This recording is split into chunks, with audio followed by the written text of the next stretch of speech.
प्रिय भक्तजनों, सुंदरकांड का पावन पाठ सुनने से पहले आपसे निवेदन है कि हमारे चैनल को लाइक और सब्सक्राइब अवश्य करें।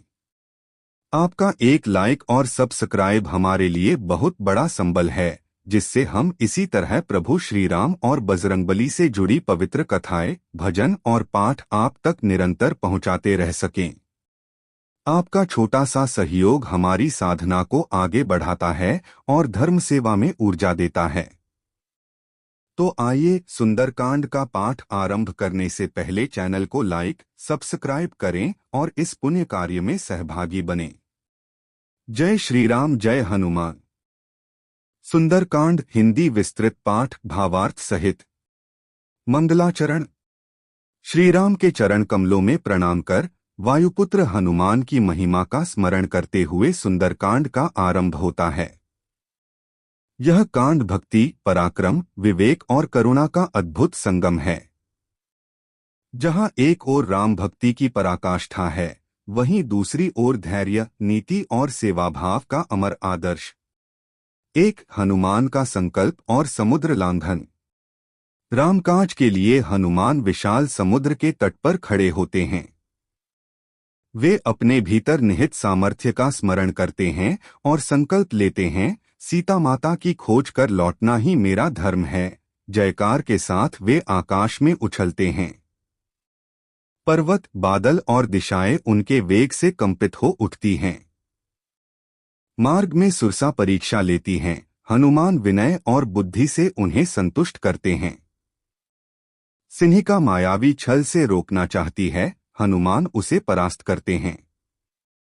यह सब दर्शाता है कि विवेक के साथ पराक्रम ही सच्ची विजय है।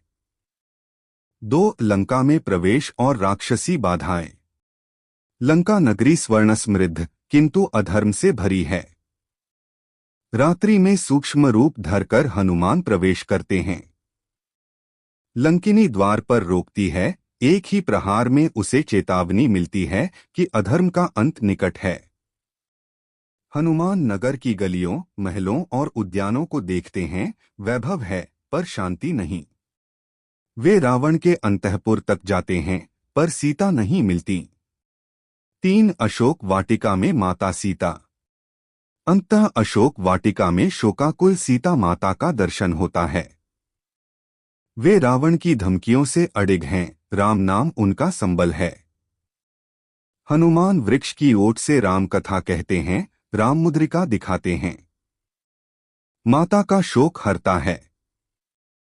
सीता हनुमान को आशीर्वाद देती हैं, मेरे स्वामी को शीघ्र संदेश दो। यह मिलन भक्ति की पूर्णता है, सेवक और ईश्वर की करुणा का अद्भुत क्षण। 4. रावण दरबार का संदेश। हनुमान जानबूझकर स्वयं को पकड़वाते हैं ताकि राम का संदेश रावण तक पहुंचे। रावण क्रोधित होता है, पूंछ में आग लगवाने का आदेश देता है। पर हनुमान की पूंछ बढ़ती जाती है, अग्नि से भी वह अडिग हैं। वे लंका को जलाते हैं, पर अशोक वाटिका सुरक्षित रखते हैं, क्योंकि वहां सीता का निवास है। यह धर्म बुद्धि का प्रमाण है। 5. लंका धन और आत्मसंयम। अग्नि से नगर जलता है, पर हनुमान के हृदय में करुणा है। वे अनावश्यक विनाश नहीं करते। लंकाधन केवल अधर्म के अहंकार को भस्म करता है।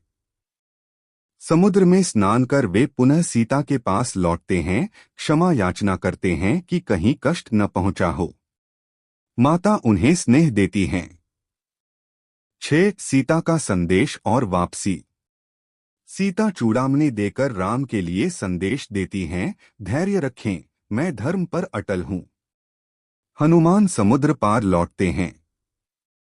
मार्ग में पर्वत देवता और दिशाएं उनका स्वागत करती हैं। यह वापसी सफल सेवा का उत्सव है। 7. राम के चरणों में सफलता। हनुमान राम लक्ष्मण के चरणों में नमन कर संदेश सुनाते हैं।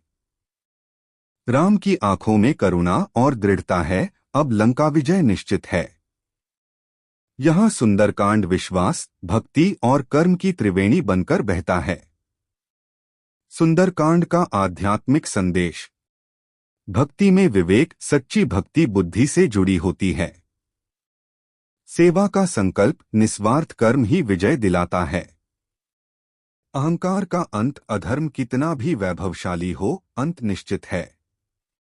नारी सम्मान, सीता की अडिगता धर्म का शिखर है। राम नाम की शक्ति, संकट में यही सबसे बड़ा सहारा है। पाठ विधि संक्षेप। मंगलवार शनिवार को स्नान के बाद शुद्ध आसन पर बैठें। दीप धूप राम नाम का स्मरण करें। श्रद्धा से सुंदरकांड पढ़े सुने। अंत में प्रार्थना करें, लोक कल्याण की भावना रखें।